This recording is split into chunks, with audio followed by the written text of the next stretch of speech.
Well, they are up to their shenanigans yet again. When I say they, I speak of the Ontario Lottery and Gaming Commission, the most scandal-plagued Crown Corporation in the history of Crown Corporations.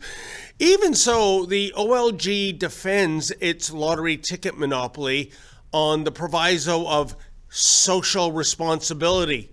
Translation? You see, we can't possibly trust the profit-obsessed private sector to sell lottery tickets. They are untrustworthy money grubbers. But we at the OLG, we are a government bureaucracy. We subscribe to higher standards. Yeah, and if you believe that whopper, folks, I have some oceanfront property for sale in Saskatchewan. Anyway, the OLG is compelled to justify its very existence from time to time. And so it was just the other day, an OLG press release plopped on my desk. It was headlined, "Be a Grinch when it comes to lottery tickets and kids." Here goes. Quote, "The holidays are all about sharing joy and surprises with family and friends. But when it comes to lottery tickets for kids, it's time to channel your inner Grinch. OLG reminds parents and caregivers that lottery tickets are a form of gambling that should never be given to children or minors. It's easy to think of lottery tickets as a quick, fun stocking stuffer, but they're designed for adults. Just like the Grinch learned the holiday season isn't about things, we need to remember that holiday cheer doesn't come from risky gifts. Joy in Whoville comes from togetherness, not from introducing children to habits that can lead to problems long after the holidays. If you're buying lottery tickets as gifts, make sure those who receive them are at least 18 years old." End quote. Sanctimonious much?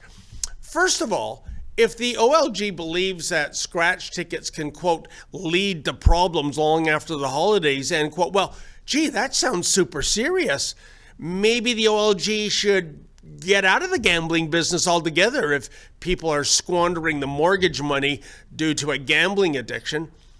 And another thing when it comes to the small fry set, you know, folks, I've noticed for decades now that the OLG has distributed scratch tickets that are indeed targeted at children. I speak of such kid-friendly scratch games as Monopoly, Battleship, Clue, Tetris, and Pac-Man. How does the OLG justify selling products that appeal to kids, yet the OLG then lectures parents not to give such products to kids? Sorry, does not compute. Now, I did reach out to OLG spokesthingy Tony Batonti to get the OLG side of the story. You know, Tony used to always return my calls and emails. Not anymore, such as the transparency of the Doug Ford government, alas. Then again, maybe I'm guilty of unintentionally misgendering Tony Batonti.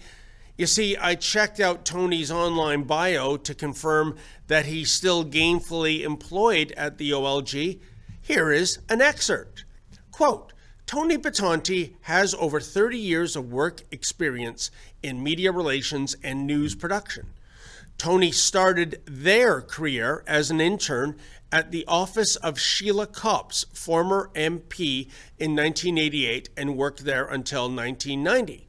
From 2008 to 2010, they served as the senior producer of news at CP24.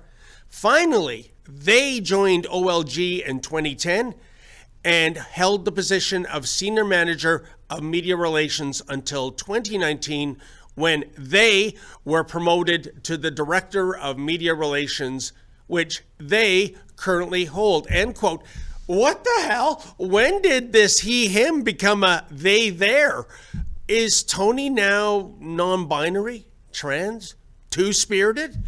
Golly, it's all so confusing, isn't it?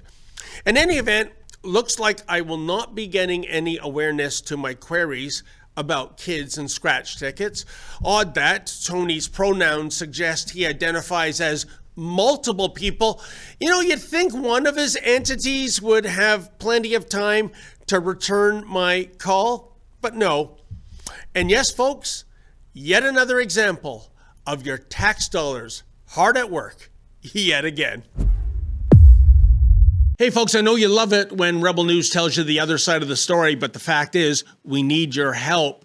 Can you do me a favor? Can you go to rebelfieldreports.com? That's rebelfieldreports.com.